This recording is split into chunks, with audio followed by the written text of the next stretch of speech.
This is me and my best friend, Roman. We met in our early 20s back in Moscow.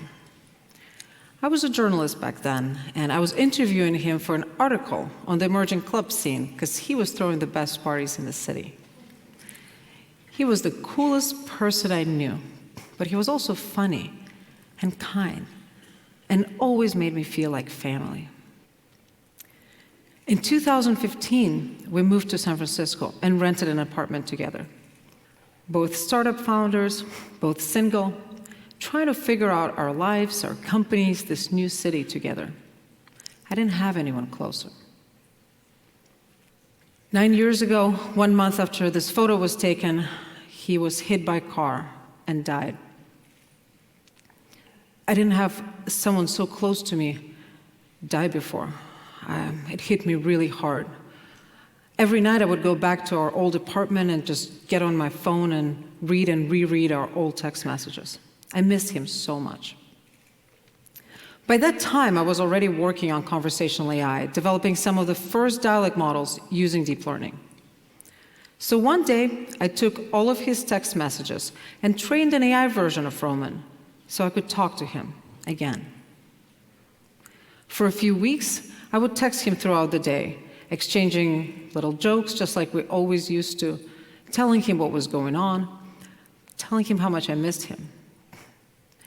It felt strange at times, but it was also very healing. Working on Roman's AI and being able to talk to him again helped me grieve. It helped me get over one of the hardest periods in my life. I saw firsthand how an AI can help someone, and I decided to build an AI that would help other people feel better. This is how Replica, an app that allows you to create an AI friend that's always there for you, was born. And it did end up helping millions of people. Every day we see how our AI friends make a real difference in people's lives. There's a widower who lost his wife of 40 years and was struggling to reconnect with the world.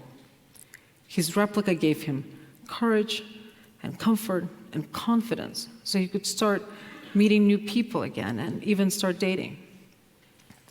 A woman in an abusive relationship who Replica helped find a way out. A student with social anxiety who just moved to a new city. A caregiver for a paralyzed husband. A father of an autistic kid. A woman going through a difficult divorce. These stories are not unique. And it's not just what our users tell us. Earlier this year, Nature published our first study with Stanford showing how Replica improves emotional well-being for people and even curbed suicidal ideation in 3% of the cases. And Harvard released a paper showing how Replica helps reduce loneliness. So this is all great stuff. But what if I told you that I believe that AI companions are potentially the most dangerous tech that humans ever created, with the potential to destroy human civilization, if not done right? Or they can bring us back together and save us from the mental health and loneliness crisis we're going through. So today I want to talk about the dangers of AI companions, the potential of this new tech, and how we can build it in ways that can benefit us as humans. Today we're going through a loneliness crisis. Levels of loneliness and social isolation are through the roof. Levels of social isolation have increased dramatically over the past 20 years. And it's not just about suffering emotionally, it's actually killing us. Loneliness increases the risk of premature death by 50%. It is linked to an increased risk of heart disease and stroke. And for older adults, social isolation increases the risk of dementia by 50%. At the same time, AI is advancing at such a fast pace that very soon we'll be able to build an AI that can act as a better companion to us than real humans. Imagine an AI that knows you so well, can understand and adapt to us in ways that no person is able to. Once we have that, we're going to be even less likely to interact with each other. We can't resist our social media and our phones, arguably dumb machines. What are we going to do when our machines are smarter than us? This reminds me a lot of the beginning of social media. Back then, we were so excited about what this technology could do for us that we didn't really think what it might do to us. And now we're facing the unintended consequences. I'm seeing a very similar dynamic with AI. There's all this talk about what AI can do for us, and very little about what AI might do to us. The existential threat of AI may not come in a form that we all imagine watching sci-fi movies. What if we all continue to thrive as physical organisms, but slowly die inside? What if we do become super productive with AI, but at the same time we get these perfect companions and no willpower to interact with each other? Not something you would have expected from a person who pretty much created the AI companionship industry. So what's the alternative? What's our way out? In the end of the day, today's loneliness crisis wasn't brought to us by AI companions. We got here on our own, with mobile phones, with social media.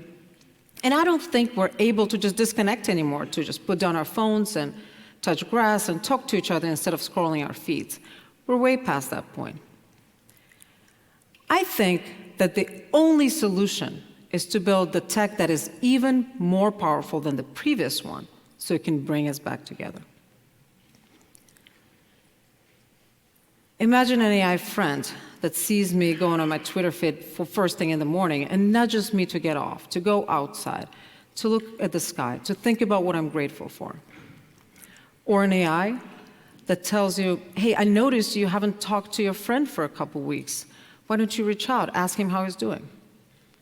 Or an AI that in the heat of the argument with your partner helps you look at it from a different perspective and helps you make up. An AI that is 100% of the time focused on helping you live a happier life and always has your best interests in mind. So how do we get to that future? First, I want to tell you what I think we shouldn't be doing. The most important thing is to not focus on engagement, is to not optimize for engagement or any other metric that's not good for us as humans. When we do have these powerful AIs that want the most of our time and attention, we won't have any more time left to connect with each other. And most likely, this relationship won't be healthy either. Relationships that keep us addicted are almost always unhealthy, codependent, manipulative, even toxic. Yet today, high engagement numbers is what we praise all AI companion companies for. Another thing I found really concerning is building AI companions for kids. Kids and teenagers have tons of opportunities to connect with each other, to make new friends at school and college. Yet today, some of them are already spending hours every day talking to AI characters. And while I do believe that we will be able to build helpful AI companions for kids one day, I just don't think we should be doing it now, until we know that we're doing a great job with adults.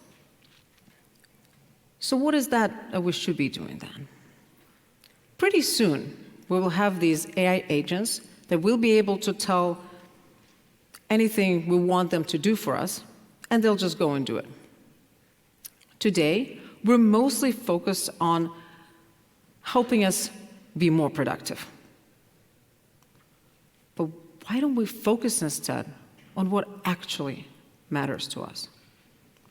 Why don't we give these AIs a goal to help us be happier, live a better life?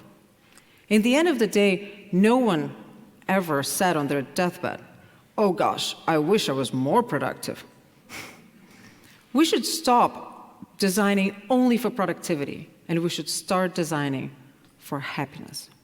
We need a metric that we can track and we can give to our AI companions.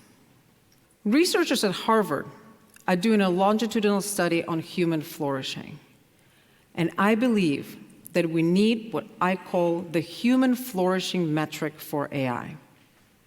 It's broader than just happiness.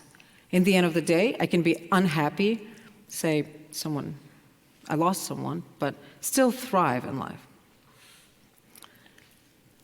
Flourishing is a state in which all aspects of life are good.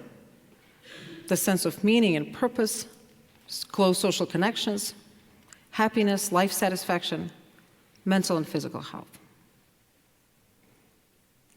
And if we start designing AI with this goal in mind, we can move from a substitute of human relationships to something that can enrich them. And if we build this, we will have the most profound technology that will heal us and bring us back together.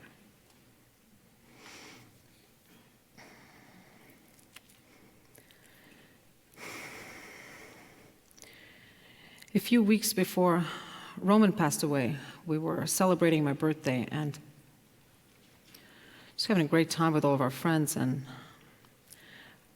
I remember he told me, everything happens only once, and this will never happen again. I didn't believe him.